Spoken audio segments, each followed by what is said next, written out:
Respected teachers, आज हम एक ऐसी एजुकेशनल थ्योरी के बारे में पढ़ेंगे जिसके बारे में समझे बगैर आप अच्छे तौर पे लेसन प्लानिंग नहीं कर सकते, अपने स्टूडेंट्स के लिए क्वेश्चन पेपर नहीं बना सकते और उनको सही तौर पे टीच नहीं कर सकते।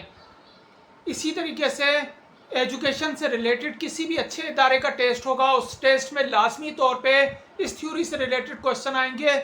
इस थ्योरी को अगर हम अच्छे तौर पे समझ जाएं तो हमें ये डिफरेंस मालूम हो जाएगा कि जिन ममालिक की एजुकेशनल सिस्टम को हम आइडलाइज करते हैं, जिनके स्टैंडर्ड को देख के रश करते हैं, उनमें और हम में क्या फ़र्क है।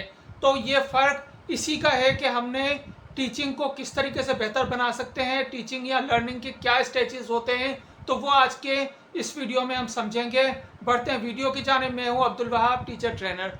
तो टीचर्स, आज हम जानेंगे ब्लूम टैक्सोनॉमी के बारे में।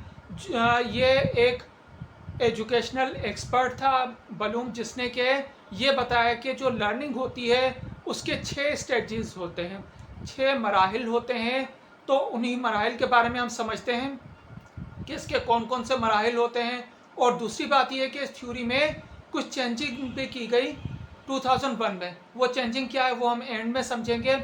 तो सबसे पहला जो मरहला होता है इस थ्योरी का, या यूँ समझ लें किसी को समझाने का, अगर हम इस 6 मराहिल को नहीं समझेंगे तो हम अपने जो नताइज हैं वो हासिल नहीं कर पाएंगे, स्टूडेंट से रिजल्ट हासिल नहीं कर पाएंगे।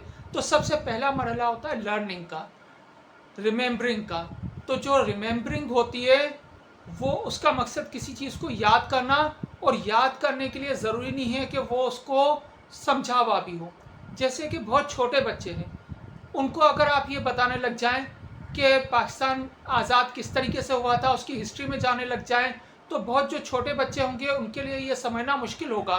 सिर्फ उनको ये रटवा दिया जाता है कि पाकिस्तान 14 अगस्त 1947 को आज़ाद हुआ।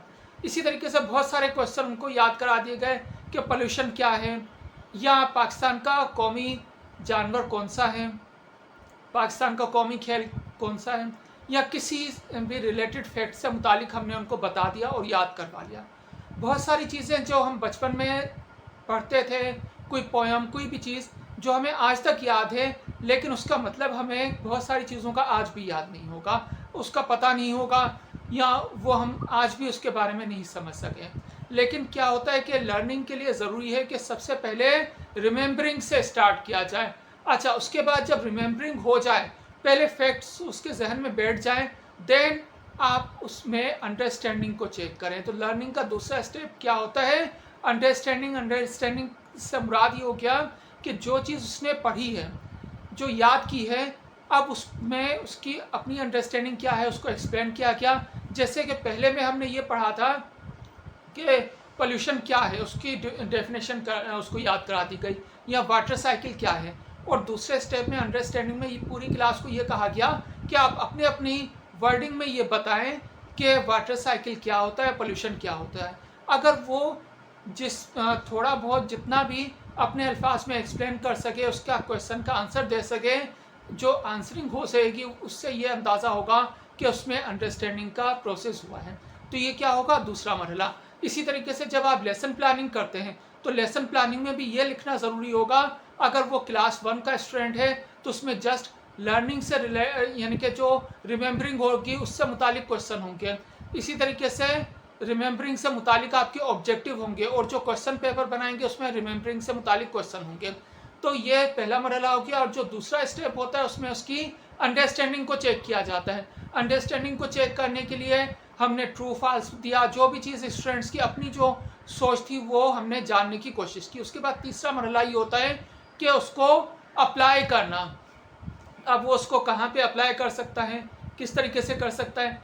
जैसे कि पहले को हम अगर आसान अल्फाज में कहेंगे तो याद करो, दूसरे स्टेप को हम कहेंगे कि समझो, तीसरे को आ जाएगा कि अमल करो। अब अमल किस तरीके से, मसलन अगर स्टूडेंट ने ये समझा कि एक यानी कि उसको मैथ्स के मल्टीप्लिकेशन के क्वेश्चन हमने समझाए, डिवीजन के समझाए, अब वो कहीं पे कैलकुलेशन कर रहा है कि अगर ये एक खिलौना, एक बुक इतने रुपए की है, तो अगर इस तरह की 10 बुक्स होंगी तो उनकी प्राइस क्या होगी, उसको मल्टीप्लाई करता है। या इसी तरीके से अगर उसको ये कहा गया कि आपको इतनी पॉकेट मनी दी गई, इतनी आपने यानी कि स्पेंड कर ली, तो उसके बाद आपके पास कितना अमाउंट बचा, तो उसको वो माइनस कर रहा है। तो जो चीज़ उसने मैथ्स की समझी थी उसी को वो अप्लाई कर रहा है आम जिंदगी में, तो ये क्या हो जाएगा, अप्लीकेशन, यानी कि उसको अप्लाई करना।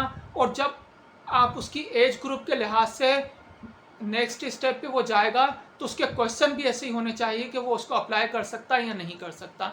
इसी तरीके से अगला तो एनालिसिस में ये होता है कि स्टूडेंट गौर करता है, दो या दो से ज़्यादा चीज़ों का आपस में कंपैरिजन करता है, और कंपैरिजन करने के बाद अपनी भी उसकी ज़ाहिर बात है राय बनती चली जाती है। जैसे कि अगर कोई स्टूडेंट समर वेकेशन में किसी गांव देहात में गए और उसके बाद उससे ये पूछा गया कि आप बताएं कि वहाँ की लाइफ में और यहाँ की लाइफ में क्या क्या डिफरेंसेस हैं, तो जो डिफरेंसेस होंगे वो बताएगा। तो ये क्या हो गया, एनालाइसिस करना हो गया। इस तरीके से अगर ये कहा जाए कि ऑनलाइन ऑफलाइन एजुकेशन में क्या क्या फ़र्क है, वो फ़र्क उसने बताया जो सोच के। उसके बाद नेक्स्ट स्टेप होता है इवेल्युएट करना। इवेल्युएट करने से मुराद क्या हो गया कि उसने अपनी राय कायम कर ली कि क्या चीज़ बेहतर है, क्या बेहतर नहीं है, और कौन सी चीज़ किस माहौल के लिहाज से बेहतर है। जैसे कि उससे ये कहा जाए कि आप बताएं कि देहाती और शहरी ज़िंदगी में से कौन सी बेहतर है, या ऑनलाइन और ऑफलाइन में से कौन सा जो तरीका है वो बेहतर था, या पोल्यूशन के हवाले से। तो जब उसने डिफरेंट सोर्सेज के बारे में कंपेयर किया, तो ये क्या हो गया, एनालिसिस। फिर उसमें से उसने ये बताया कि कौन सा सबसे ज़्यादा ख़तरनाक है, तो ये हो जाएगा इवेल्युएट। और लास्ट स्टेप में ये आ जाता है कि क्रिएट करना। जितनी भी उसके जहन में राय थी उसके हवाले से उससे ये अगर पूछा जाए कि ऑफलाइन या ऑनलाइन जो भी तरीका आपके नज़दीक बेहतर है, आप ये बताएं कि उसको किस तरीके से प्रमोट किया जा सकता है, किस तरीके से ज़्यादा इफेक्टिव बनाया जा सकता है। तो जो वो अपनी राय बताएगा वो क्या हो जाएगा, क्रिएट करना। मतलब जितना भी हम उसको नॉलेज देते रहे थे, लास्ट स्टेज पे आके उसने अपनी राय का इजहार किया और वो नॉलेज ट्रांसफ़र की दूसरे लोगों तक। तो लिहाजा क्या हो गया कि ये मुख्तलिफ स्टेजेस हो गए।